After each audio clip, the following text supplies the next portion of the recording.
Hi friends, welcome to my channel. This is Karuna. Day కేర్లో పిల్లల కోసం ఇదొక మంచి బొమ్మ తీసుకున్నాను. బొమ్మ అంటే బాల్ అండి. చాలా బాగుంది అండ్ చాలా చాలా స్ట్రాంగ్గా కూడా వచ్చింది అండ్ కలర్ఫుల్గా కూడా ఉంది. కలర్స్ చెప్పించడానికి పిల్లలకి ఈజీ అవుతుంది అండ్ ఇంకా పిల్లలు చాలా ఆడుతూ పాడుతూ కలర్స్ కూడా నేర్చుకుంటారు కదా. చిన్నపిల్లలకి మనం ఏది చెప్తే వాళ్ళు అది అంత ఈజీగా చేసేయగలుగుతారు.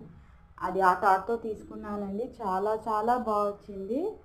ఎల్లో, గ్రీన్, బ్లూ, రెడ్ ఈ కలర్స్ అన్నీ దాంట్లో ఉన్నాయి అండ్ ప్రోడక్ట్ కూడా చాలా బాగా వచ్చిందండి. ఎవరికన్నా యూజ్ అవుతుంది, పిల్లలకి ఇంట్లో యాక్టివిటీస్ ఇలాంటివి చేయించాలి అంటే తీసుకోండి. అమెజాన్లో తీసుకున్నాను. చాలా అంటే చాలా బాగుంది. నా వీడియోస్ ఎవరికన్నా యూజ్ అవుతాయి అనుకుంటే ప్లీజ్ షేర్ చేయండి. Please like, share, subscribe, comment me. Thank you. ఇలాంటి మంచి మంచి వీడియోస్తో మేము ముందుకు వస్తాను. బాయ్.